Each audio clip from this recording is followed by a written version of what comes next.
Almost, eventually. Hey, now we're live. What's crack-a-lackin', homie? What's new and exciting? Damn, Uh, the lag is real. Hopefully this shit uh, figures itself out. You just get out of the gym? yeah, I just got out like a half hour ago. So What was practice tonight? let's see, there was MMA at 4:30. I missed that, but I got kickboxing at 5:45 with solo. So we're doing some sweeps Very nice. today. Dude, I'm so bad at those. Not even like Solo's trying to teach me those, I don't know, 10 times. And I've had like one or two situations with other coaches where they've shown it to me and I'm like, okay, I'm starting to see what this is. And then I go back to Solo and he's like, yeah, man, I've been showing you the same shit the whole time. I'm like, I don't fucking understand, man. This doesn't make any sense. I can't get that shit down at all. There's a Muay Thai coach. I'm in New Jersey right now. And there's a Muay Thai coach out here named James Niels, who's one of the greatest, like, regardless of disciplines, he's one of the best instructors I've run into. Like, I've worked with a lot of people. He's got to be in the top 5, top 10. So he showed me sweeps one day, and the shit finally made sense. And then it still didn't work. I'm going to get it eventually. I feel like solo makes sense. Like when he's explaining it, it doesn't exactly make sense, but you know what he's talking about, and then you try it, and it doesn't work, and then you get the one, and it's like, fucking got it, and then it doesn't work. Yeah, man. Do you speak Solo yet? Does that make sense to you? I'm getting pretty close. Okay. The name thing is just out the window. I already admit that's a loss. If he's looking at you, he's probably talking to you, no matter what name he says. At a certain point, I noticed that he had a specific tone that was designated to me. Right? So, like, I will hear, he'll be teaching class. This was like when we were still at Reds. He'd be teaching class, looking at Montel, say Montel, but be talking about me. And I would respond. And then he would like point at me like, see, it's exactly what I was talking about. I'm like, what are you? No. I got super lucky. I had quite a few different striking coaches. This is all going to be about you in a second, but I think that a lot of people don't, like, most people can't speak Solo, right? Like, it's hard to figure out exactly what he's trying to tell you at first. Yeah. And I got really lucky because my dad just, like, skips words and sentences and replaces them with other things. So, like, I was on the phone with my dad the other day, and he kept talking about colon-19. Colon-19. And, like, I know exactly what he's saying. And I'm like, oh, that's okay. That's why I speak Solo, right? Like, because Solo just inserts a different word that's not the same word. But as long as you're paying attention to the context clues and you didn't zone out, like, I got you. Yep. I got you. The ability to speak Solo is why I was able to fight, right? Like, I had striking coaches before that, but I was sitting on the mat at Reds doing jiu-jitsu, watching other people train, and I was listening to Solo teach the class behind me, and I just understood what he was saying. Right? So then I look back and I'm like, oh, this is interesting. Like, okay, all right. And in the past, I'd be listening to people talk and like, nah, didn't really give a fuck. But, yo, what's the PFL like? I've never done I don't know anything about the PFL. Was it different than other shit you've done? Well, definitely different than the local shit I've done. A lot more organized. They weren't real strict on the lockdown stuff. Like, you couldn't leave the hotel, but you could go floor to floor. Like, you didn't have to wear a mask in the hotel. So that wasn't too bad. They bussed us to the venue, bussed us back to the hotel, provided us with the saunas and everything. So I'm assuming, from what Jake was saying, it's pretty close to like how the UFC is. Maybe it wasn't quite as smoothly run, but like all the amenities are basically the same. Okay. Did they make you get there like super early? Yeah, I got out there Monday, I believe it was, for my fight on Friday. Oh, that's no. That's not what I'm talking about. That's like normal UFC early. Yeah. PFL was doing like 2 or 3 weeks quarantine before. No, no, That way no, they not. could make sure that nobody, like, if you showed up Mm-hmm. and you tested positive, they could write out the whole thing and you could still fight. Uh, no, they Yeah. need to keep that. So it was like, because most of the shows were out in Jersey, right? So I was hearing a lot about it, and people were flying in and like doing like a couple days of training in Jersey, and Mm-hmm. then they would dip into their PFL camp and they'd be gone, right? Like it was like you and a coach or you and two coaches, and you were Mm-hmm. just locked down for 2 to 3 weeks before that fight. Oh no, ours was actually in Florida, so they're a Okay. little more relaxed. He gave a fuck. Yeah, New Jersey got hit hard. negative Hard. test. I think we need a negative COVID test the week before. We needed. That was about it, really. Just a negative test the week before. They didn't test us when we got down there that I remember. We did a temperature check. And that was it. Just can't leave the hotel. You can go up to the training room, which was on the fifth floor. We were on the fourth floor. I think there was a little rec room on the third floor, second floor, something like that. But Mm. Did it feel overall, different to like be fighting for them, right? Like different than a regional show? it felt a little bigger.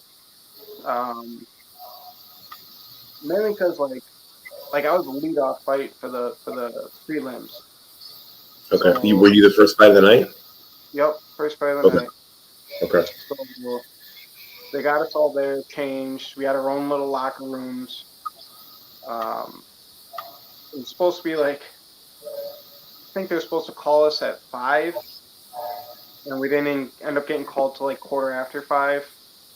So that was a little bit of a bummer. But once we got down to the venue, like the locker rooms, I think were down the hallway away, so they got to get us from the locker room all the way out to the venue. Um, Everything was backstage. They've asked us backstage, got ready backstage, and just walked in. But as you're sitting there, like waiting to start rolling, and the camera, the guy's like right in your face. So I just got this light right here in my face, and I'm just like, all right, this is new. I mean, this is something I gotta Yeah. use. But once I'm in the cage, it's just feels just like a regular any other show. Okay. I got you. You like fighting first in the night, or do you like the ones where you're later on? Uh, for a show like that, I like getting it out of the way for the bigger ones. For the local venue, it really doesn't matter to me. I guess the local ones I like being a little later just to see how our guys do in the beginning. Um, I don't get too nervous. Maybe a fight or two before, so the whole time leading up, I can just kind of stay chill, relax, and just see what's going on. Mm, I lucky feel like you. I feel like if I was lead off fight, then I'd be like real nervous all the way up until the venue started, until the event started. But being Okay. later in the show, I'm like, all right, I got an intermission or two here to just chill and kind of relax and let people funnel out of the locker room. Have you been the main event before? Then where? Main event? Main Yeah. event? For been main event for a PRC. Um, my first fight with you guys, with Pure Vita is actually a main event for out in Minnesota. Um, Shoot, I don't remember the venue or the promotion. I think it was supposed to be a fight at 155, and we ended up doing a catch at 160 because the guy was Mm, coming heavy. But because I was the only pro card on that pro card on the card, so I ended up being the main event there. I've done like 3 or 4 main events. got you. Got you. Got you. How many amateur fights did you have? I had 8 amateur fights. That's a fuck ton. Yo, I didn't know you had that many fights. Well, that's because my first 4 fights, my first 4 fights were up in the UP because Perfect. Exactly what I was hoping for. that was Yo, all good rules. unsanctioned, Yeah. unsanctioned under the book. You didn't have to get all that physical and everything. I'm like, oh yeah, like I ain't spending the money if I don't have to. Like, My for very sure, first fight was in Escanaba, Upper Peninsula. sure. Uh, I finished the dude with knees to the head, right? Like, it's not okay. The dude, so like retrospectively, like that should have happened. But still, he didn't know how to get out of the clinch. Just didn't Oh, know, oh, right? Had no idea. Yo, in Jersey, they don't allow ground and pound as an amateur. it's all stand. There's No, a you can submission to the go to the ground. ground. You might be able to punch him in the body on the Yeah, ground, but you can't punch him in the head on the ground. that's weird. Yeah, man. I think it's no knees to the body too. No. That's just like a cultural thing. I got my ass beat one time because I threw a knee to the body in the gym, Mm-hmm. and then I got cussed out. And by cussed out, I mean TKO'd repeatedly by Corey Anderson. Like And then 10 afterwards, he's like, "Don't knee amateurs." And I was like, "What the fuck do you mean, don't knee amateurs? Can't you knee in a fight?" And then I went and like talked to the people around, and it's like a cultural thing here that they don't throw knees while they're sparring unless they have like knee pads on. Right? Which, okay, makes total sense. I wish I had known. But I was getting kneed in the head by professional fighters at 16. Right? So, like, I went 14 years being kneed in the head without knee pads way before I was a professional fighter. What do you mean I can't knee some amateur in the body? It was some bullshit. Serious bullshit. But apparently it's like that in Vegas and California, and like a lot of the big gyms act like that. They say the risk isn't worth the reward. I guess it makes sense. Yeah. I mean, like Tyus tried to take down Jake one time and turn Jake's kick into a knee. You remember that? It was like 4 days before his fight. His eyebrow got cut open. He had to get stitches and shit. They took out the stitches like an hour and a half before weigh-ins or something like that, and they were definitely not ready. Thank God he's a wrestler, and like there was no like shit was never really going to be an issue, but still, Right. Yeah. it's some bullshit. Yo, what was your introduction to combat? My introduction to combat. I mean, my introduction to grappling was wrestling. I did. Well, I come from a pretty big family. I have 5 brothers and 2 sisters. Well, 4 brothers now. I grew up with 5 brothers and 2 sisters, and all of us boys. My father got us all into wrestling really young. Why? So I don't know. I think just to have us in stuff, just to freaking get us active. So we weren't always just sitting around the house. Like you guys went to like a club or something? Through the school. Mm. Uh, How old were you? I was 5 years old when I started. They had like school wrestling when you were 5. Yep. I didn't Yep. even hear about in school wrestling until the 7th grade. And then I learned there was like 7 or 8 kids on my team that had already been wrestling in clubs. And I was like, what the fuck, Dad? Why didn't you tell me about this shit? Right? I'm sure he had heard about that type of thing. How dare you? Anyway, so all your brothers wrestle? Did your sisters wrestle? Sisters did not wrestle, no. Okay. Girls wrestling wasn't really a thing back then. Yeah, It's you're just right. You're right. It's still barely a thing, but it's getting bigger. getting bigger, getting pretty They big. had the state championships for girls like last week in Jersey. Okay. So last night at wrestling practice, they started listing off how the girls did, and it was like this girl took third, that girl took second, that girl took first, to the other girl who took second. Like, oh hey, we had one that only took fifth. Like the room that I'm in for wrestling right now is stupid. It does not make sense. It does.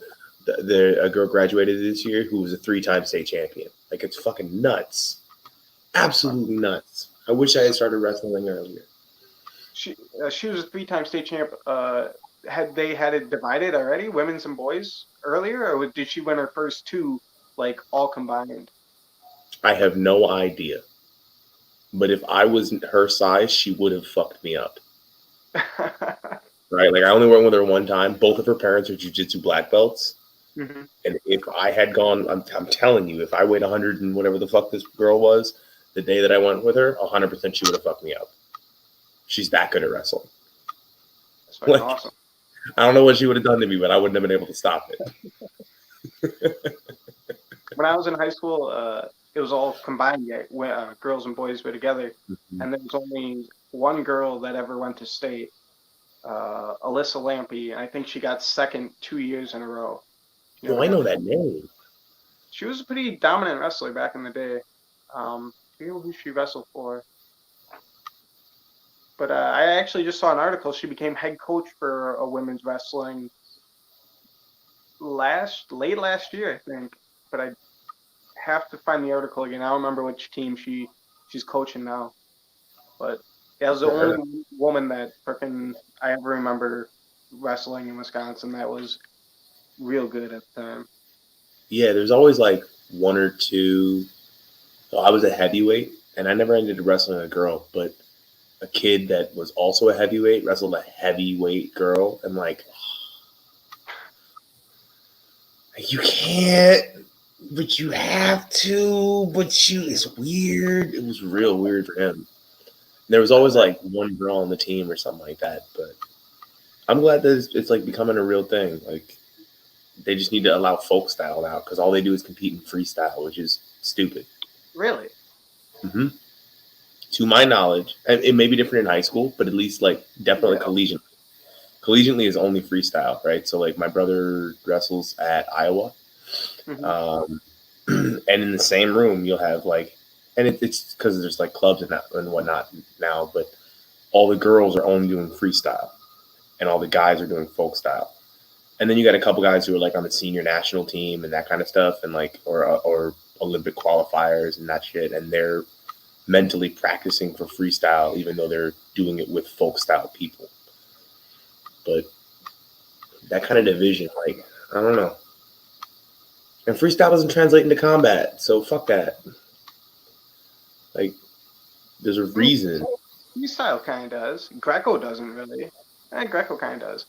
Yeah, see, I was going to disagree with that. I was listening to Chael Sonnen talk about this.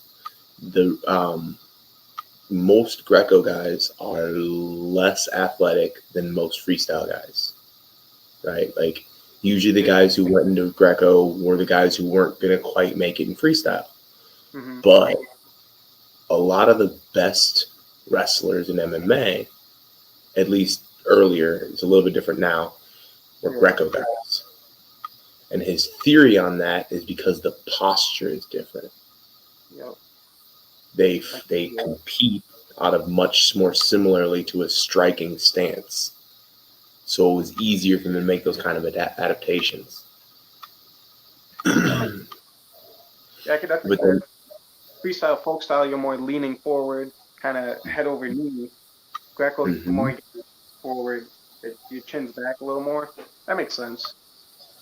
mhm. Like right when Jamie showed up, he didn't really need to make stance changes because he had been focusing on Greco, Yeah. right? Like how much of it translate, and then there's so much more clinching in MMA than there is in wrestling, right? Like there's always still that kind of a gap, like until you get to a body lock, nobody's really hip to hip in freestyle, folk style, that kind of stuff. It's collar ties, post inside ties, overhooks, blah blah blah blah blah. But like Greco, they don't have to worry about any of that distance shit. So you put a Greco guy against the cage, teach him a couple of things, and it just starts clicking real quick. But then look at like a Yoel Romero, Olympic silver medalist, medaled in every tournament he ever went to. Apparently, it's super common for the Cubans to be paid off, right? Because they don't make shit. Hmm. So they'll just on the side they'll receive a stupid payday to throw the finals or something like that. I have no idea if he did that, but that's apparently a very common thing with Cuban athletes or wrestlers. I don't know which. But then Yoel comes over in MMA, doesn't use his wrestling at all. Why? He never learned how to hold someone down. Yeah, I suppose. That makes Right? sense. Puts him on the ground. That guy goes flat, doesn't bother trying to get up. That's not a thing that like. So Yoel scored like, a takedown here, a takedown there. There was always the threat of the takedown, but Hmm. against once he got to the top, people figured out he wasn't going to use it. I think that's similar to lots of wrestlers, lots of freestyle wrestlers. Like even even like the Dagestanis and shit, right? Where wrestling is huge. Their wrestlers don't fight. Their sambists fight, right? The wrestlers get free horses and shit and houses for winning tournaments. Like they don't. It's a totally different life. They have no reason to fight. They receive a level of respect that makes it unnecessary to compete in MMA. But if you're a sambo athlete, it's a natural progression, right? Yeah, Were you the kind of kid that was getting into fights outside of wrestling? not at all.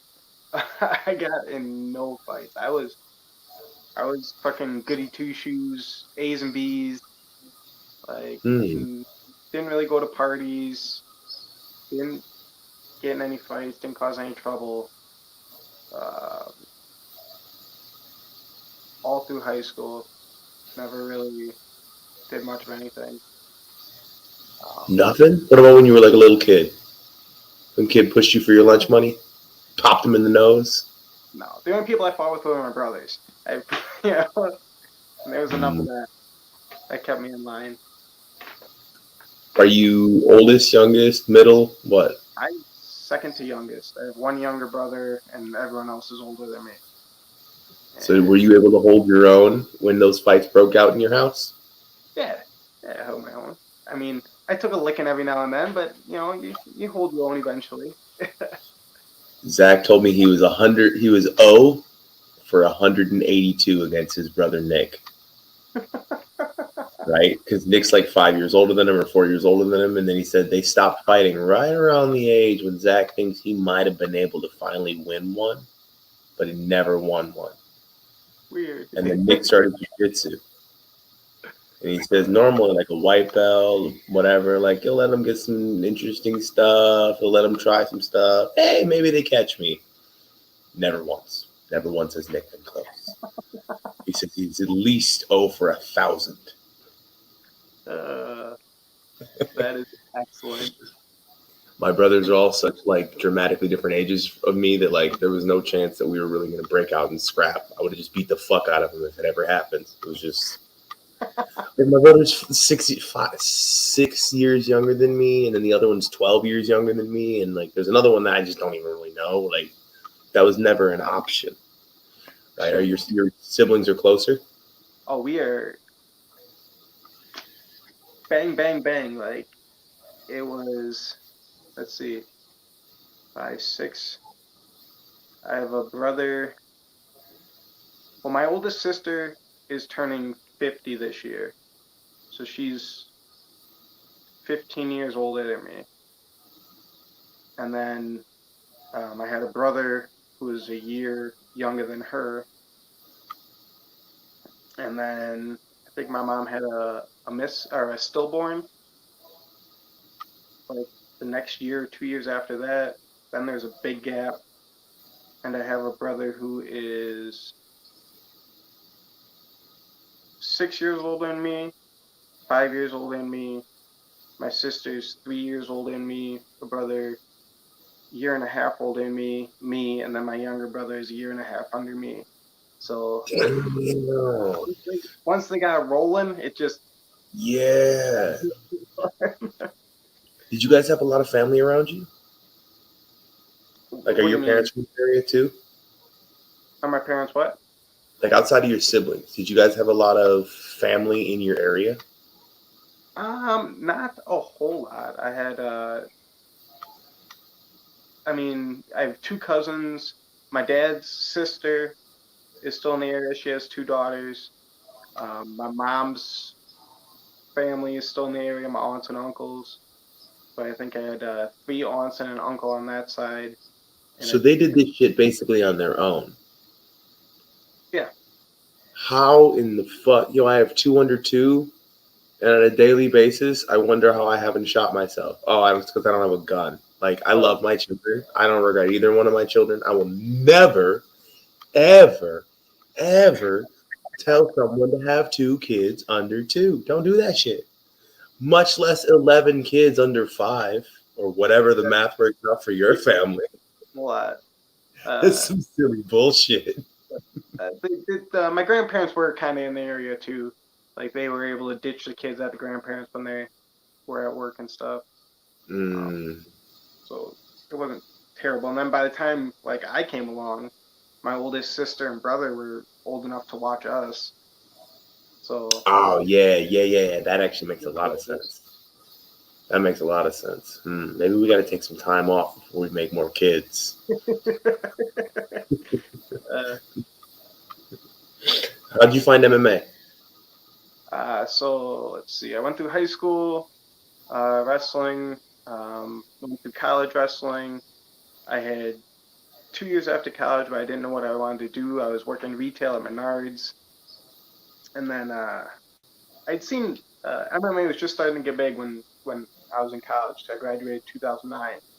That was right when I think Ultimate Fighter was just starting Mm-hmm. uh, on that time, and it kind of interested me. Like I'm like, that looks interesting. I think I could do that, but I never.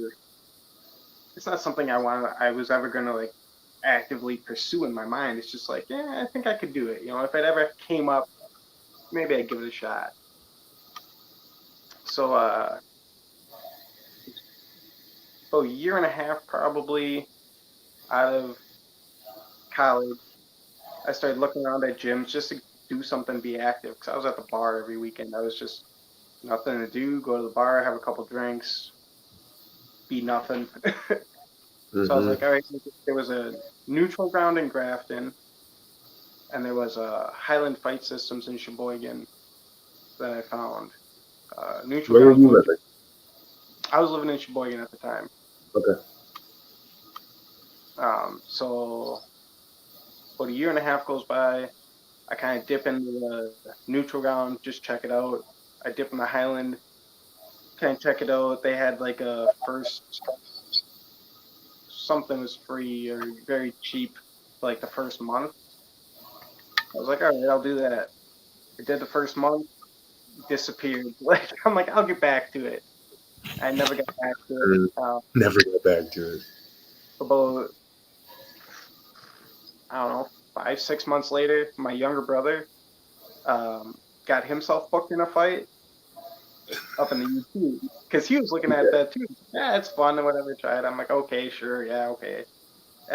And then he found a guy up in Sheboygan or Sturgeon Bay where he was living by the name of Dave Brown. He doesn't fight anymore. He did a couple 5, 6 fights. But Dave Brown was doing it, and he started working with Derek, and then they got a fight up in the UP, and it was I think 3 weeks before his fight. He calls me when I'm at work. Or I called him when I was at work. When I was on break or whatever. And he's talking like, oh yeah, they're looking for 185 if you want to do it. I'm like, yeah, sure, why not? Let's do it. I was still a little hungover from the night before, but I'm like, yeah, whatever, let's do it, let's go. He's like, you serious? I'm like, yeah, fuck it, why not? Let's do it. Okay. Did you And have to so, cut to make 185 at this time? no, I had to bulk up. I Okay. All right. was walking around at that time at like a little over 170. Good for you. Good for you. If only that was still Brother Jonas. It was a little Jonas. Um, so we they got me the fight. I went back to the gym, Highland Fight Systems, for 2 weeks to train, a little bit. Did you let them know?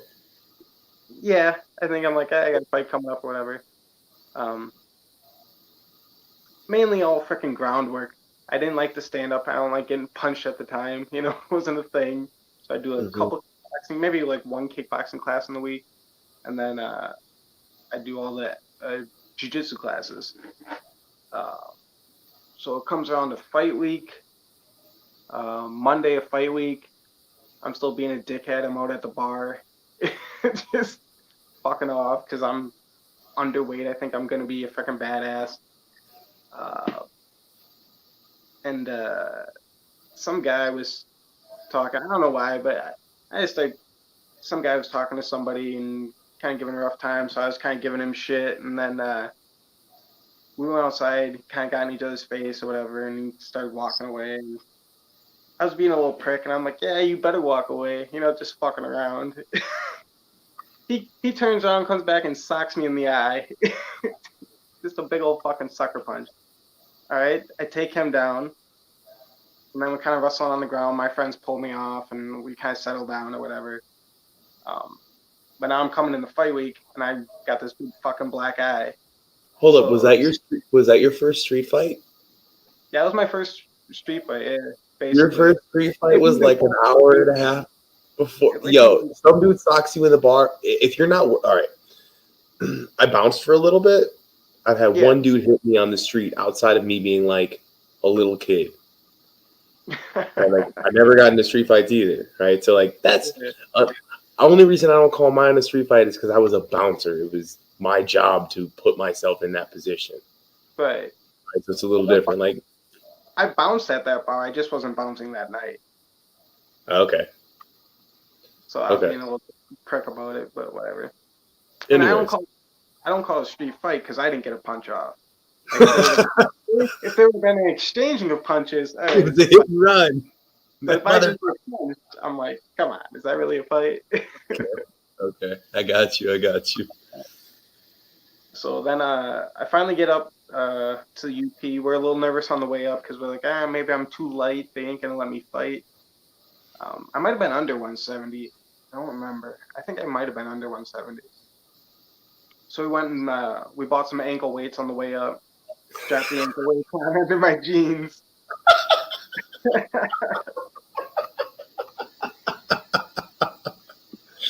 I love it. I love it so much. The other guy gets on. He's like a big fucking. He must have been a football player. Just a pretty thick kid. He's down, gets down to his fucking underwear, whatever, weighs in, and he's like 185 or something like that. Mm. And I get up there in my fucking jeans and t-shirt. I might even been having a sweatshirt on with my ankle weights on, and it's like 176 or some bullshit. He comes over, looks at the scale, looks down, looks up at me. He's like, "Oh, you little guy, something about little or something like that." And I'm like, "Fuck, man, I bulked up for this. I got weights on right now. You don't even know." So that was that. I went out there, won. I mean, I just grounded him and ground and pound the full fight. Okay. Puked afterwards. The only time I've ever puked after a fight. Got out, walked around for like 10 minutes and then just adrenaline dumped. The worst. Have you had that problem in training at all? Not adrenaline dumped. I had I'm at the puked once back when I was in Sheboygan just because I'd been out of the gym for like 2 weeks eating like shit and just so out of shape. I puked. But other than that, nah, even on my worst out of shape days, I'm able to keep it together. Got you. What did that first fight feel like? It was a fucking rush. Like, I'm in basically enemy territory. I'm up in the fucking UP. Like, Was he a local? yeah, I think he was local. Maybe not the exact town, but one of the neighboring towns, I think.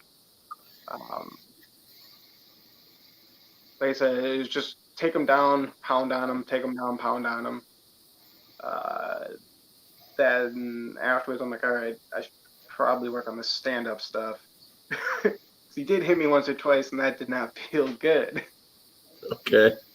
But it's like once I got that first one out of the way, it's like I'm doing this. Like this is what I want to do. There's no going back. And When was your first fight? what was it? When was your first fight? I think June of 2011. Okay. I think. That's a long ass time. Yeah. Yes. It was a long ass time. So So you got a job again now, or what? How long were you now not working? Yeah, I because was not so working. Yep. 2019 April, I think it was April 2019. I quit my third shift job. Was gonna just focus on fighting. I'm like, hey, I got money saved up. I got some 401ks. If I have to, I'll cash them out. Whatever the fuck, I don't care. Um, COVID hit, obviously, kind of threw a wrench in everything. Lasted as long as I could, and then I ended up getting another job in just over a year and a half now. So 20 end of 2020, I got a job. I do think you like what you're COVID. doing? What was that? Do you like what you're doing? I mean, it's easy enough. It's first shift. I'm working 5 to 1:30, so the Okay. hours work really well with the gym. I don't really have any heavy lifting or manual labor. It's just kind of staring at the computer more than I'd like. Okay. It does what it needs to do and doesn't get in the way like the other job kind of did with the crazy hours. Yep. That makes a lot of sense. That makes a lot of sense. You have anything coming up? I have nothing coming up that I know of. But then again, it's Jake, so it could happen on a dime. Yeah, Yeah, you've had a lot of those. A lot of it's those. uh, What's the quickest turnaround you've had? 2 weeks. 2 weeks. I fought LFA. I lost to Bryce Logan, and uh, Friday. Friday, I lost to Bryce Logan. By the time we were walking out to leave on Saturday, Jake was already making a call to set up a fight 2 weeks later. uh, He got you moving, man. That's what matters. Okay. and So you had 8 amateur fights. How did you were a pro when you got to PV, right? correct, yeah. So all your amateur fights were fighting out of Highland? Yep, all my amateurs were out of Highland. How did you know when it was time for you to go pro? Um, I was just sick of not getting paid. I mean, I had 8 fights. It'd been 2.5 years probably of fighting. It's like, all That's right, now it's time to start making money doing this. I can't just keep doing this for free. okay. Was it did the rule change? So the reason I was interested in becoming a professional versus an amateur was never about the money. It was because Mm-hmm. I didn't want to be like a child. I didn't Mm, like I learned that I had 3 minute rounds the mm-hmm. day of my first fight. I just assumed I was fighting for 5 minutes. So like I knew I couldn't throw elbows, and then I was Mm-hmm. shocked when I could knee to the head. Like I had an idea of some of the rules, and then they were like, "Oh, you can't heel hook either." Like that wasn't even a part of my game at that point. But what do you Right. mean I can't heel hook him? How dare you? Like I was offended that they were treating me like a child. That Yeah. was the primary reason. It's like fuck this amateur bullshit. I've been around for too long. Did it? How long? Did it make a? Huh? How long were you amateur? I had 6 fights, 6 amateur fights. So like 20. I was 23 when I had my first amateur fight, and then I was 27 when I had my first pro fight. Yeah, 27 when I had my first pro fight. It might have been 28. It's Oh, January was 3 years since I had my last fight. Yeah. Everything's moved really slow for me. I've yeah. always talked about wanting to be the guy that was fighting like 6 times in a year. It's Mm-hmm. never worked out. It just Mm-hmm. for one reason or another, it never worked out. It was hard to find fights for this reason, hard to find fights for that reason. Then I was a brown belt. Nobody wants to fight a brown belt. And then like, oh, you're a heavyweight. Oh, you want to fight below heavyweight? I don't think you can make weight. Like, I got all that shit. And then COVID hit. Like, right, me and Chris moved from Wisconsin to Texas. I was in bumfuck nowhere where I didn't have a team. Like, yo, when I say bumfuck nowhere, you're from Egg Harbor, right? You're from Door County. That's Hmm. the capital. That's the capital compared to where I'm from, where I was at. Like, you throw a bullseye at Texas, you'd be Hmm. 30 miles away from San Angelo. I was 6 hours from the northern border of Texas, 6 hours from the southern border of Texas, 6 hours from the east, and 6 hours from the western border of Texas. So you're fucking dead center. Yo, we were the capital city of nowhere. People Jesus. drove in for an hour to come to us. I was Why? 3 hours because there was 94,000 people in this town, but all the towns around it had like 1,000, 2,000. Like, imagine if there was a town of 100,000 in the middle of the UP. It would be the capital city of nowhere. That's Yeah. basically what it was. Like, I had a student who drove 45 minutes in to come and train, and he's like, "Yeah, man, it's right around the corner." Dallas was 4.5 hours away, and I knew a guy whose daughter lived there. So twice Mhm. a week we went to Dallas. He's like it's right there. It's no big deal. It's right there. It's 4 hours each way. I drove I drove 3.5 hours to Austin to do Mhm. one jujitsu class and come back. Oof. Right? Like, that's just the kind of isolated it was. So I couldn't find a fight there. And then when I got here, it was COVID times. And then I got a manager, but my manager didn't have any kind of play. So all the fights I got offered were like, "Hey, fight this dude who's 11-1. Mhm. Fight this dude who's 8-0." Like, Eh. I'm 1-0, right? Like, that's not an intelligent fight, regardless of the outcome. Like, I told that to one of the guys here, and he's like, "Yeah, that's offensive. No promoter would even dare offer me a fight like that for one of my guys because I would just never work with them again." So shit just keeps moving slow for me, but got to figure it out. Everybody moves at their own pace. I'll Right. be there As long as eventually. Still moving, still getting shit done. I just found the gym on base. They got all sorts of cool little, like, they got like a karate bob, the kind of things that most places don't have.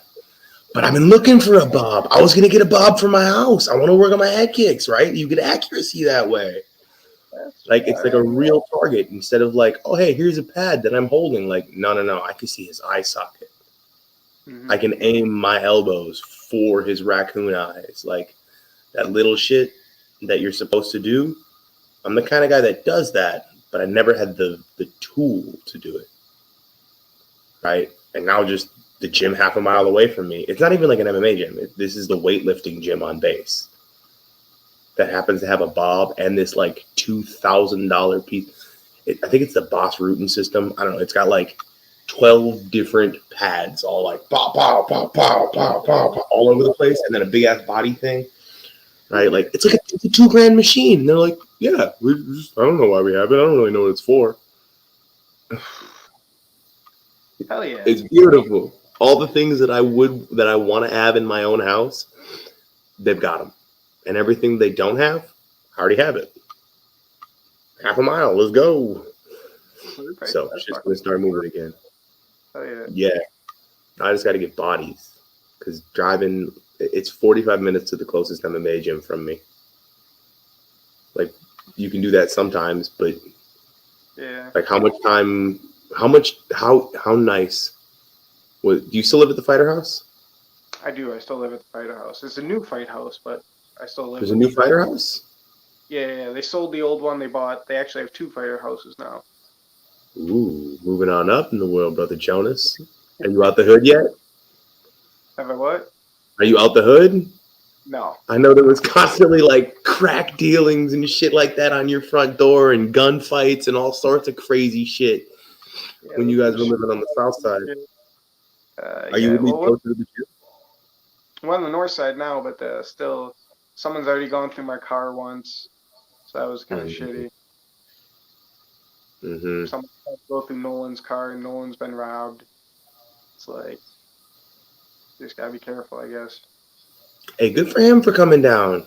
He was one of the dudes that had like potential and was driving too fucking far. Good for Mhm. him. Yeah, I live with Good. him.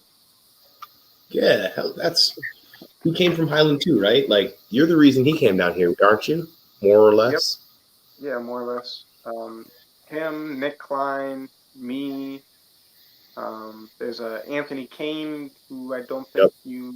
No, I know him. you know him. I And never really trained with him, but I do know him. yeah, I think he had 1 or 2 fights when you were still with us, and then he disappeared for a while. Now he's back. And Hmm. Bob Sexton, who's an older guy, he's just had his second fight now with us. So that's like 5, 6 guys from Sheboygan that have come down here to train. So that's pretty cool, pretty awesome. Starting yourself your own little revolutionary team there, Jonas. I like it. Okay. I bet the Highland guys don't like it too much. Are you still cool with them? Yeah, I'm still cool with them. Okay. I go up to Sheboygan probably once a week still and still spar with some of the guys and roll with some of the guys. Really? How far is Sheboygan? Like 30, It's 40 like minutes? an hour maybe, 50 to an Oh, hour depending on traffic. okay. You're going up there just to train? Yeah. One of the guys I started with, Jimmy Zidek, he was fighting before me, but me and him we actually went to college together. So I kind of talked to him a little bit in college, not a lot. But then once we got out of college and both started training, he was already training way before me. But I started training with him then, and we still been pretty close. We still talk a lot, and so I get up there. He still fights. He had one supposed to be in April, but I think he got it pushed back to some other date now because that promotion kind of pushed their date back. So I'll go up there and spar with him and work with him once a week, and then he has other guys that are just fighting and stuff that come in and roll and spar and stuff. Got you, got you, got you. why do you why do you do this? Why do you do what you do?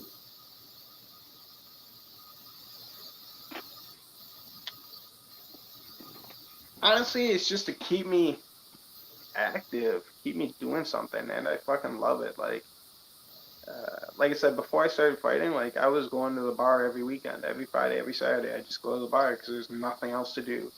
There's what else am I gonna do? Sit home and play video games? Like, yeah, it could be, but I was never a big gamer. Like,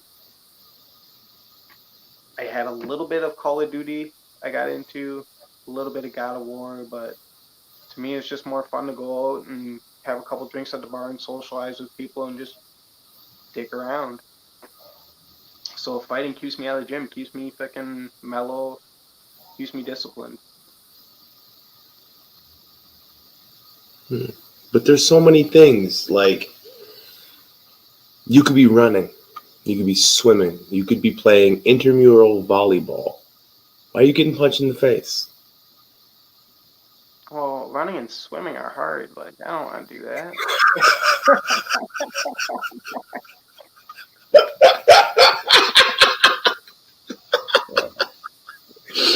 Fucking same. I Hitting don't people's know. easy. When I go swimming, I hope Shreya's watching this. I went Shreya swam like D1 or some shit, right?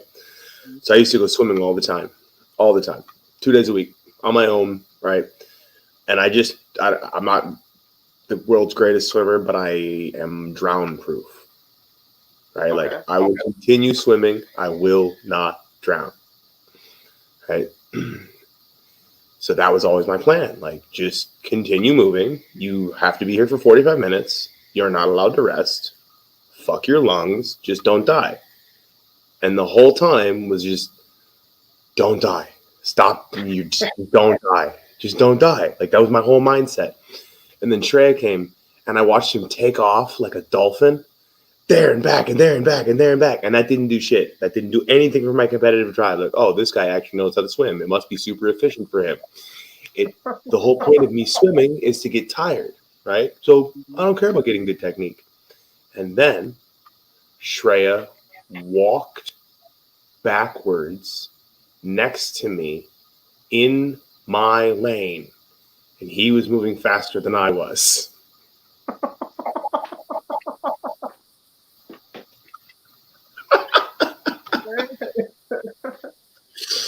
was like, all right, man, teach me some shit. I don't care about getting tired anymore. I can't have that happen again. Uh, Yeah, running is hard. I like swimming. I hate running. I hate running. Ugh, gross. It's kind of the same thing. It just kind of, it was never. So, what's the goal? Do you have a goal? to make it big, man, to make money, to get to a bigger stage. Um, when I got into this, I was 24 when I started Okay. fighting, and I told myself, I'm like, all right, I'm like, I don't know how this is gonna go. I'll give it 6 years. I'm 30. If nothing happens by 30, all right, I'm out. Well, 30 came, and I'm like, pretty fucking close, man. It's like, just give it another 5 years. Let's just keep on going, see how this goes. Well, Okay.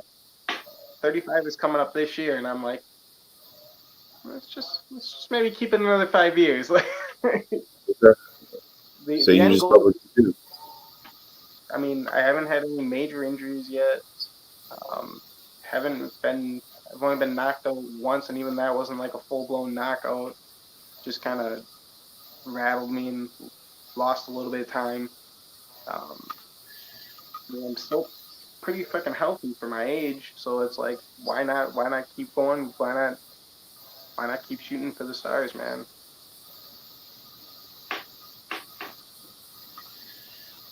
I like that. You're just on the grind. Mm-hmm. There's a lot of guys who I feel like a lot of people get in and they get out because they set these goals right off the bat. Like, I want to be a UFC champion by the time it's tomorrow. And then it's like half past midnight, and they're like, "This is hard. I don't think I want to do this anymore." I brought my kid brother there to PV one time. I actually had him roll with you, right? So this is right before. I don't know who you were fighting, but I fought Jordan Newman that day. Um, and O'Day had a fight that week. Jonas had a fight that week. You're Jonas. Jamie had a fight that week. You had a fight that week, right? And I brought my like 15, 16-year-old brother who had been wrestling for like 8 years or some shit. Mm-hmm. And I fed him from shark to shark to shark. I wasn't thinking about it. And we're all in fight week. Mm-hmm. Everybody's peaked and pissed off. And I gave them a child. Yo, he never came back. Like he was like, yeah, I think I might want to try MMA. All right, man, come try MMA. Mm-mm, Whoops. mm-mm. It's like I don't know if you smoke weed, but I've only given one person their first. I've only smoked one person up for the first time ever, Mm-hmm. and I did that wrong, right? Like you drink alcohol. Imagine if the first time you ever gave somebody alcohol. Oh, one of my very first times drinking, Mm-hmm. I was in Lac de Flambeau, Wisconsin, on an Indian Yeah. reservation at the casino. There was an MMA conference King for of the free. Cage? Nope. It Something. was a seminar. It was a series of seminars. There were Okay. like 15 seminars over the course of 2 days. Shit. Yeah. Rich Franklin taught. Dan Henderson taught. Hermes Franca taught. George Gurgel taught. Duke Rufus taught. John Freeland taught. Red Shaper taught. Right? Like all sorts of names were there teaching for free. I was 17 years old. Right? So I got up there and we got dinner. We're about to go to bed. And suddenly we get a rap, rap, rap, rap, rap, rap, rap on the door. So I open the door, and a bottle of Grey Goose is shoved into my face by a man who's dressed like a Santa Claus with a turban, like a scarf wrapped around his head like a turban covering his face. He said, drink. I said, how much? And he said, until I say stop. That's effectively what I did to my little brother. It's just That's not how you do that. I mean, it works for some people, but it's not the ideal way. I'm working with a guy right now who he got recruited from he's a D1 All American, and he got recruited by one of the best gyms in the country. We could talk about more about this off camera, but he got recruited by one of the best gyms in the country right out of college, and they brought him out to be a sparring partner for a current world champion. Mm-hmm. So he just went to every single practice that guy went to and was his main body, like for 2 years. Oh, damn. Yeah. The fact that dude's still fighting, what? Can't find anybody to fight him though. Can't find anybody to fight him. I wonder why. That was 2015. 6 years later, he's still only 3-1. He was supposed to fight this weekend. Yeah. Homeboy pulled out yesterday. This is like the 7th opponent I've heard in a row that's pulled out within 2 weeks of the fight. He's an amateur? Mm-mm. 3-1 pro? Mm-hmm. Yeah. His very first fight, he lost to a guy who's now number 8 in Bellator. Oh. Yeah. Like, that's just, he got thrown to the wolves, and the fact that he's still walking is hyper impressive. Super, super impressive. Did any of your other siblings fight? Just my younger brother. Okay. Derek. Derek fought. Me and him fought together on our first 6 fights we fought together. 6 fights? Yo, what's that like? To have your brother on the same card. It's pretty freaking awesome. I'm not gonna lie, like, really? Because they said our first fight was up in the UP, or our first 4 were up in the UP. It was, I don't remember the first place, but then there was Houghton. We fought in Escanaba. I think we fought in Escanaba twice, Houghton once, and this little podunk bar is where our first fight was. Outdoor ring, set up in the volleyball court, so you're walking down sand to get to the ring. Oh no! How many dudes do you think got sand in their eyes? Like, at least everyone got sand in their ass crack, right? Yeah. Everybody left that ring with an itchy ass crack if they hit the ground, but at least somebody got sand. I forget who he fought, but Tony Ferguson mimed picking up sand and blowing it in the dude's eyes. Yes. I think that was Justin Gaethje. I forget. He's done it a couple times. Yeah. That dude's something different. I can't imagine fighting on the same card as my brother. Like, I heard Anthony and Sergio Pettis did it. Like, they did it a couple times, and at a certain point, Anthony was like, "No, we're not doing this anymore." Like, for whatever reason, and I could totally see that. Like, I don't know. You liked it? What did you like about it? Because for me, it was a little different. Because I was living in Sheboygan, and my brother was living in Sturgeon Bay.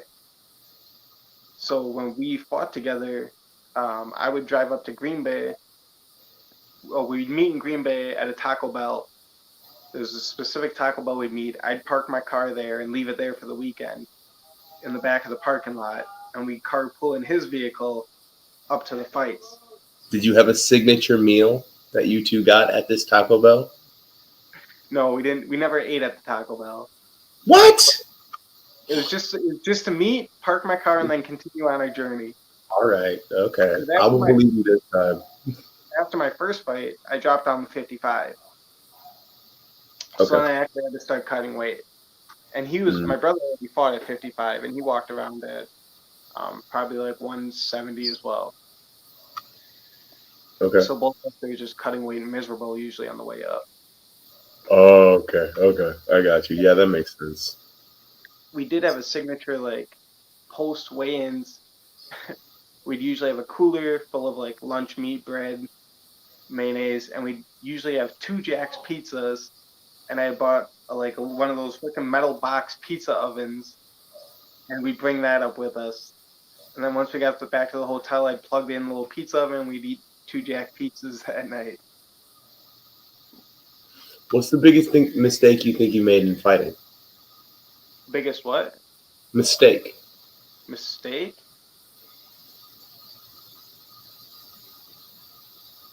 Uh,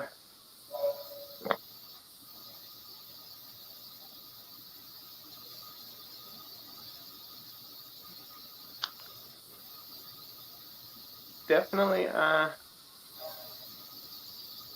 guess there were times where I wasn't getting to the gym as much as I should have.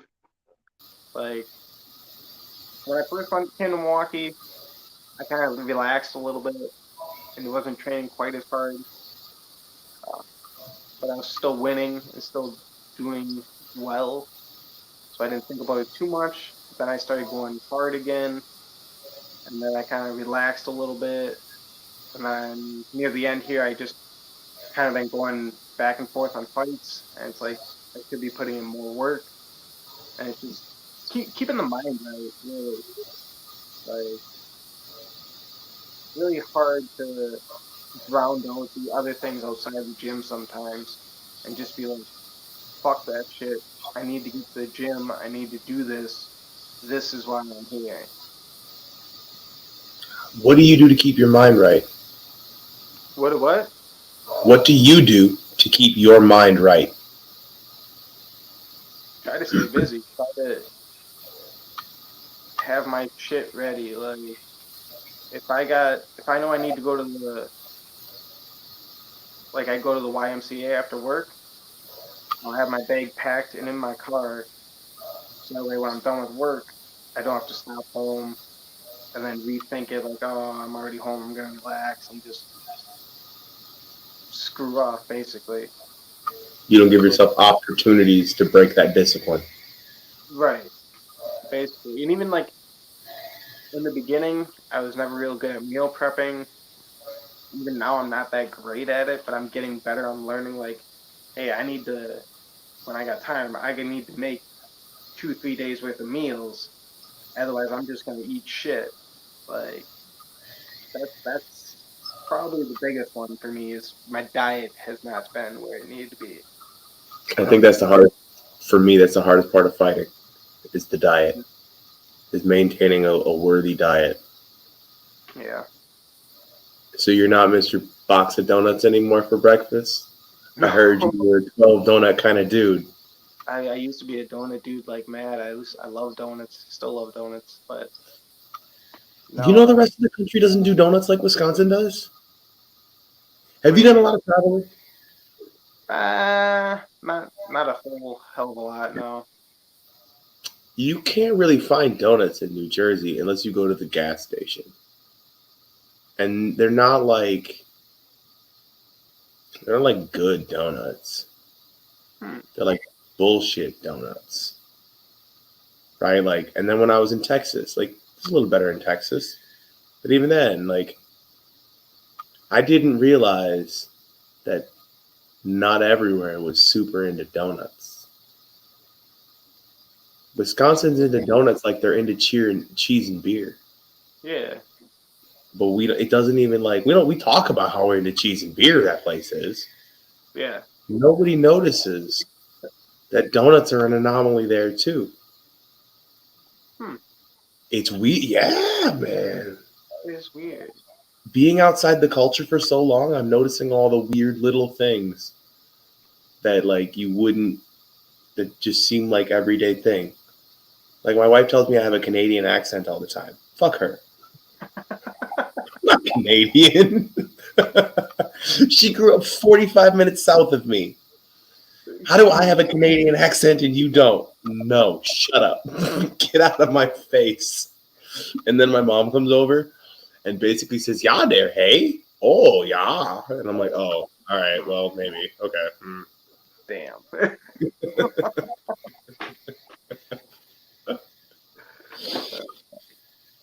That was one thing I learned. Like coming to Milwaukee, the first thing was I noticed there's no like 24/7 things in Sheboygan. Everything's open 24/7. There's Festival Foods, Walmart, Quick Trips, everything was open 24/7.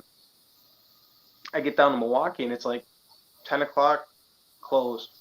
Walmart's closed, gas station's closed, and Mhm. it took me a little while to get used to that. I kind of had that same thing. It wasn't that bad for me in Milwaukee because after like a certain amount of time, I was in the bar, and then you kind of know that like most places aren't open at 2 a.m. when you get out of the bar, Hmm. right? So you kind of figure out where you're gonna go. But when I moved to Texas, everything closed at like 7 or 8. Oh, Yeah, super early. yeah, right. So like, all right, I'm gonna get dinner after I go to the gym. I'm not gonna get dinner after I go to the gym. I better already have dinner ready when I get home. Like weird little stuff. What is that? I don't know, man. The culture throughout the United States is not the same. The more I travel around, the more I recognize that we're effectively 50 different countries that use the same moniker. Like if you, I heard somebody say that the U.S. should actually break up into like 5 or 6 different countries, and then it would be more reflective of our culture. Right? Like you cross over into Minnesota, how different are they? You cross over into Illinois, how different are they? I lived right on the river between New Jersey and Delaware, and not Delaware. Well, yes, Delaware, but Pennsylvania. The second you cross that river, everything's different. They walk different, they talk different, they drive different, they're less aggressive, they're slower. That's not to say that they're more or less friendly, right? But their Hmm. speech pattern is less aggressive, Hmm. and it's like a hard line, Hmm. right? Yeah. Imagine if as soon as you went from Sheboygan to the other big town that's right next door, you went to Grafton, and suddenly you're like, "Oh, I'm in Grafton now." Like if you could fall asleep in New Jersey, wake up in PA, and in 5 minutes you're gonna know you're in PA. Just looking around you. It's super weird. Hello, drunk wife. Would you like to talk to Jonas? Okay. My wife's been drinking and painting for the last couple of hours. Nice. We just moved out of the military base, so she made friends. Yeah. All right. So you got nothing coming up. Shit. Anything else you think the people need to know about you?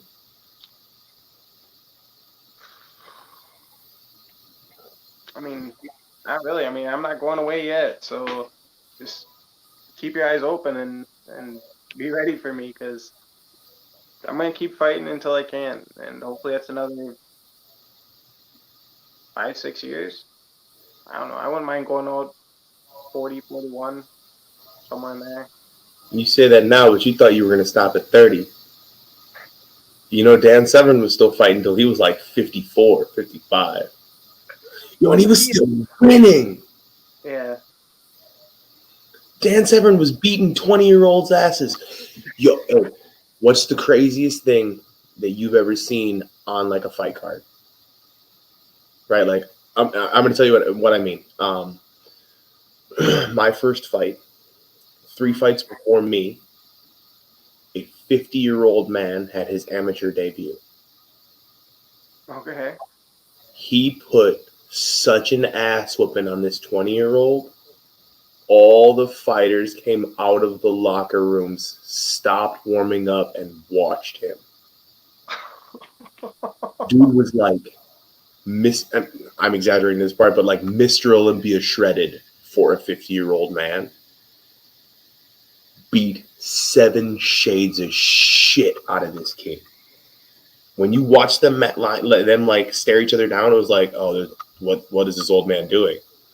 Uh, They should have stopped that fight 11 times, maybe 12 times. It was bad, bad, bad. Never count out the old man. Don't count out yeah. the old man. Number 3, and number 4 in the world. Do you follow the UFC at all? Yeah. Are you a fan of? Okay. Derek Brunson fought Jared Cannonier. Yes. 2 weeks ago now? They're 37 and 38 years old. They're number 3 and number 4 in the world. In 2009, when you started, Mm-hmm. did that even seem plausible? Was anybody 37 and 38?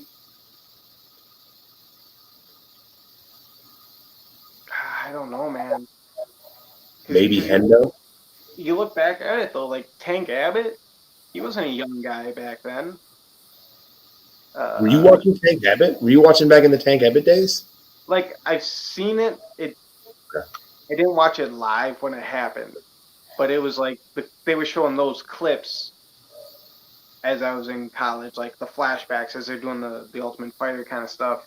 Like they're Okay. referencing a lot of that shit. Got you. Got you. So I knew him. He's like some of the first guys I knew. Hmm. But yeah, to be a young fucking kid at the time and look at it, you're like, no, all the world champs are gonna be like late 20s, early 30s, like at most. Anderson So Silva was an old man at 33, 34. Right? We were like, how is he the champion? He's so old. Right? Like, Dan Henderson contended for a title at like 48. yeah, I don't know how or what exactly is changing, but it seems like combat can be done at any age. I think Right? it's just Glover. smart. I think it's just smarter training, like taking care of your body more. Back in the old days, it was just beat the shit out of yourself until you can't anymore, because that's what you're gonna have to do when you get in there. You're gonna have to take a whooping to give a whooping. Like there was no technique. It was just get in there and fucking brawl. And now people are like, all right, take care of ourselves. We can do this longer and not take that damage in there if we're smarter. What do you do for recovery? I've been doing a lot of protein shakes. I always have protein shakes, BCAAs. I take multivitamins, vitamin D, and vitamin C, I believe it is. Vitamin C and vitamin D, and in and out of magnesium as well. And So then, you have what? Just shy of 30 fights at this point. yep, Pretty close. 28 fights. 28 fights over the course of Yep. 10 years. What's the Mhm. secret to your longevity? Just honestly, I don't know if there is any secret. It might just be that I wrestled for so damn long that my body's used to bending and twisting, and like it's got the elasticity to not hurt myself, I guess. Because Good. it certainly isn't my diet, even though it's getting better. Like if it was my diet, that would have gone years ago. Um, Mm-hmm. Definitely do pretty well in training for the most part. Would never go more than even on my when I was in my bad slumps, I'd still hit the gym once or twice a week. Like the only time I've ever gone over a week is at like I'll usually kind of skip that next week after the fight if it's a bad fight, and then I'll be back in at least once or twice the next following week. But just I guess staying active, Consistency. consistency. Consistency. You've been doing combat sports since you were 5 years old and you never really stopped. Yeah, Good for you.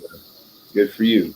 There's not a lot of dudes who can say that. Like, look around you. How many of them have been training in combat sports since they were for 30 years? You have 30 years in the game. yeah. It's a long time when you say it like that. A long time, man. God damn. It's a long ass time. But like, that's people like you are the reason that I started this podcast. Because you have a similar story to me, being in combat sports forever. Right? You didn't do street fights. I didn't do street fights. My first competitive combat sport, I was 4 years old. My first, like, the day of a match. But I had already been training before that. Yeah. Right? But when you tell that story to somebody else, do they look at you like, hold on, what? Right? A little bit. Like, even when someone's like, how old are you? It's like, I'm 34. Like, you don't look 34. I'm like, well, I am. I don't know what to tell you. Like, I'm a young 34. yeah. Yeah, I'm 34 in 6 days. You're used to people who are 34 and a half. All right, homie. It was a pleasure. But my children are going to wake up at an unreasonably early time in the night, and then again at an unreasonably time in the morning. So thank you for so much for being, I think, like my fifth. I think you're my fifth podcast, right? Who's you all done? I saw Jake, Zach, Solo. You said Montel. That's it. Jake, Zach, Solo, Montel. Me. Oh yeah, that makes sense. Yeah, you're the fifth one. I had one other person in there who has scheduled and canceled on me a couple of times. It'll happen eventually. The dude that I actually told you about, who got recruited and then thrown to the wolves. Gotcha. So keep your eyes out and hear who he is, Nice. because his story is different than most stories. Right? Yeah. Every hero has a story. Every villain has a story. And so does every expert. That's why we're here. Find out what these experts got and how these experts got here. So thank you for telling us your story, Jonas. Thanks for having me, Moody. Have a good night, homie.